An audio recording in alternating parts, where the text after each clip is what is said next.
Hello there. We're going to explore the importance of mindfulness and well-being on young learners and the reason that we place such emphasis on it here at Middleton. We know that emotional well-being is more important than ever. If the last 12 to 18 months has taught us anything, it's taught us the need for resilience, for mindfulness, compassion, and a set of soft skills that need to be explicitly taught. We can't just expect our kids to learn these things, that it's a skill set that can be taught and developed in a sustainable way over time. From a research perspective, the emotional well-being research is interesting, particularly over the last 12 to 18 months where mental health issues have risen across the globe. Anxiety and depression rates are higher than they have been in a long time. And so now more than ever, we feel like there needs to be a need to teach social emotional learning in a really compassionate, but also evidence-based manner. If we have a look at it from, again, a different perspective, these are the top skills that the OECD is predicting that our young learners will need if they were to enter the workforce in 2022. So they've got some of the declining skills here, such as technological installation and maintenance, being able to recall information just from a memory perspective. Even manual dexterity, they're saying, is reducing as AI and robotics replace some of these things. Interestingly enough, and quite provocative, they've got reading, writing, math, and active listening is declining. Rather, it's becoming the standard, that it's expected that everybody has this.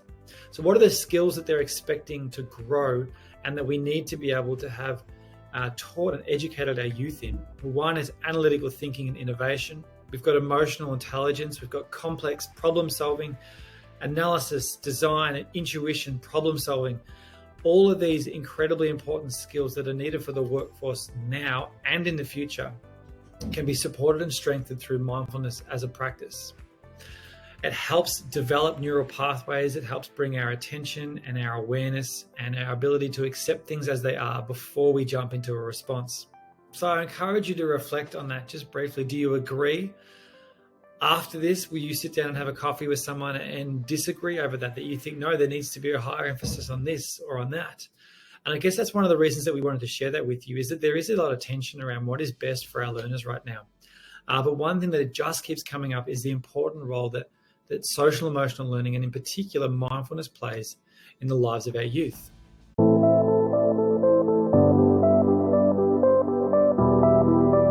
So to quote one of my favorite authors here, A.A. Milne, well said, Pooh, what I like best.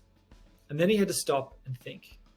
Because although eating honey was a very good thing to do, there was a moment just before you begin to eat it, which was better than when you were. But he didn't know what that was called. Mindfulness is about bringing our awareness into the present moment. It's about holding space to be non-judgmental. And it helps teach our students and ourselves not to just react in the face of adversity and challenge, but rather to respond in a really compassionate way. So to break it apart, simply put, we've got mindless behavior, which is where it's reactive, it's impulsive, it's not thought through. And we've got mindful behavior, which isn't about meditation per se, it's about making wise, discerning decisions. And we've got this gap in the middle. And so through sustained mindfulness practice, it helps us make more mindful decisions and helps us cultivate more wisdom. So from the research from CRISP, he says that by slowing down your mind and developing awareness, mindfulness practice will help you work more skillfully with your thoughts, feelings, and reactions and create this gap where genuine choice and freedom arise. And that's exactly what one of our principles is here at Middleton, is to help our students develop their awareness in order to work more skillfully with their thoughts, feelings, and reactions. Because as we know, as parents and as educators and as leaders, that there's many tensions facing our youth today. One of them is the attention economy. Through digital media, through advertising, we have very limited attention now. It's not often that you'll be able to sit for 15 to 20 minutes and listen to a lecture or a workshop without being distracted, and our kids are the same. So we want to be able to grab their attention, and mindfulness is really good at building awareness and attention muscles. Another key tension is this idea of digital well-being, that over the last 18 months, we've had to spend more times on screen and in virtual environments, that we're talking about digital well-being now. How we're using technology to leverage our own personal well-being, and what are the cognitive skills required to navigate a very digitally rich environment. And the last one is just a generalized sense of fatigue from protocols, change, from adaptations that sets in. Mindfulness is a great tool and approach to keep our minds fresh and able to respond in a really meaningful way. So from Smalley and Winston, learning to live mindfully does not mean living in a perfect world, but rather living a full and connected life in a world in which both joys and challenges are given. It's that ability to stay buoyant in the face of challenge and change. So mindfulness is a part of our practice here at Middleton, and it's a key part of flourishing in an international school anywhere in the world. If you're not really sure about mindfulness just yet, I can tell you what it isn't. And you might have been able to conjure up a couple of moments in your own personal life as a parent or as a teacher or as a leader or as a facilitator where you've acted mindlessly, where you've sent off an email, you've responded to something that you didn't really consider the implications of. You might think, okay, where is it that I make my worst decisions in the day? Is it past 9 p.m. when I'm run down and fatigued? And so we've probably all got examples intuitively of when we haven't been very mindful, when we've made decisions, when we haven't used strategies to make wise decisions.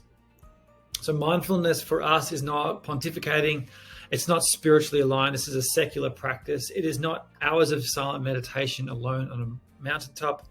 Mindful breathing and meditation does form a core practice for mindfulness, but it is not necessarily the only way that we talk about mindfulness as an approach. It can be walking in nature. It can be listening with compassion. It can be loving kindness to each other.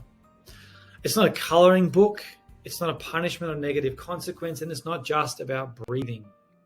Mindfulness can be and is encouraged to be walking in nature, about connecting to our natural and local environments.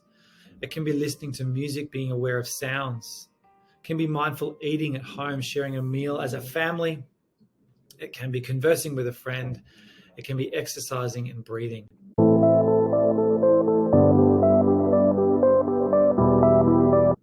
So we're fortunate at Middleton to actually go a little bit further than just talk about mindfulness. We're actually the mothership school or the flagship school in Southeast Asia for the Contentment Foundation. The Contentment Foundation is an evidence-based wellbeing group that looks after wellbeing practices in a number of different schools around the world. And so we're fortunate to be leading the way in Singapore, and we also support schools in Indonesia and Malaysia as well.